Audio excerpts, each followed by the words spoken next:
Our next inductee into the Ohio Basketball Hall of Fame is Mike Phillips. A prolific scorer and rebounder, Mike Phillips could flat out play. A dominant 6'10 center, Phillips was named Ohio's Mr. Basketball in both 73 and 1974, and also led Akron Manchester to the state title as a senior. They were 26-0 his senior year. Next was the University of Kentucky, where Mike was a twin tower along with Rick Roby.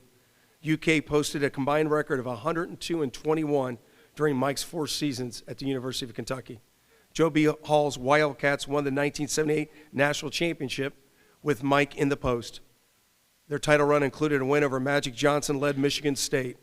Mike amassed 1,367 points at UK and connected on 54.9% of his field goal attempts for his career, which ranks 7th in school history. In 1981, Mike played overseas, averaging 36 points and 17 rebounds per game in his very first professional season. Mike's pro career lasted 12 years, all in Spain, and included 7 consecutive years where Mike averaged at least 28 points and 12 rebounds per contest. In 1988, he was voted Spanish League's most outstanding player. Mike Phillips died unexpectedly in Madisonville, Kentucky, at home on April 25th, 2015, at the age 59. Today he enters the Ohio Basketball Hall of Fame posthumously. Please join me in welcoming Mike Phillips to the Ohio Basketball Hall of Fame, and his wife Cindy is here. This is the second time that I was told. Okay.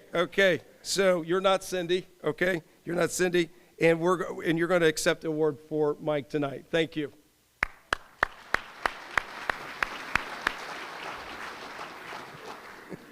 Thank you so much. What an honor it is to be here, not only for the people that are being inducted tonight, just for all of the amazing athletes that have came through the state of Ohio. This is really an elite class and an elite group to be coming through here, and it really is an honor. And as stated before, my father passed away in 2015, but I can tell you right now that he would be overjoyed and honored beyond measure to be standing up here receiving this award. I would love to thank everyone that had anything to do with the induction of and the award for this tonight, not to mention everything that went into the effort pretty much just to put this event on. I mean, you can look around and see this is no easy feat whatsoever. So thank you to everyone that has put everything on. I have to say that my father had a great love for the state of Ohio. I heard stories growing up my entire life, and it was nothing but great stories and great support from communities throughout the state. So I think that he would say, if he was standing here right now, that he would owe his entire basketball career to the state of Ohio, and because this is where it all began. Everyone that was here supported him beyond measure and just continually had a belief in him that I don't know that he would have gotten anywhere else. So for that, I can tell you that on his behalf, he is beyond appreciative for that.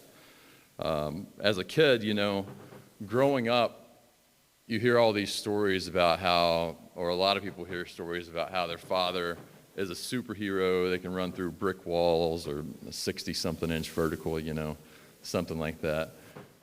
You quickly realize, not quite so true. But I will say, as I got older, some of the stories hit a little bit more true or more to home than what I thought. So I have to say that I'm appreciative in the legacy that lives on in the state of Ohio and throughout the surrounding areas. And it truly is an honor. But as stated before, he went on to become a key figure in the starting 5 for the University of Kentucky. I know some of you all are in here probably sorry to hear that.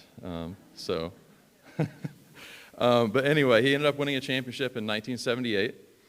And what is not in the booklet is it could have been 2.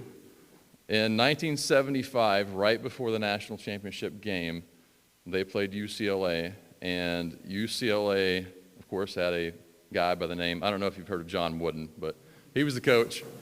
He announced right before the game he was retiring. It was his last game. Now, I don't know if that made a difference or not, but they ended up becoming runner-up that year. But he went on to have a great career in Europe, and in 1988, of course, he became the most outstanding player for the Spanish League. And again, I can't reiterate and say enough about that. Without a doubt, none of this would be possible without the amazing people in Ohio and that he was surrounded by growing up and making all of his accomplishments come to fruition. So for that, thank you all, and a big congratulations to everyone else being inducted tonight. Thank you.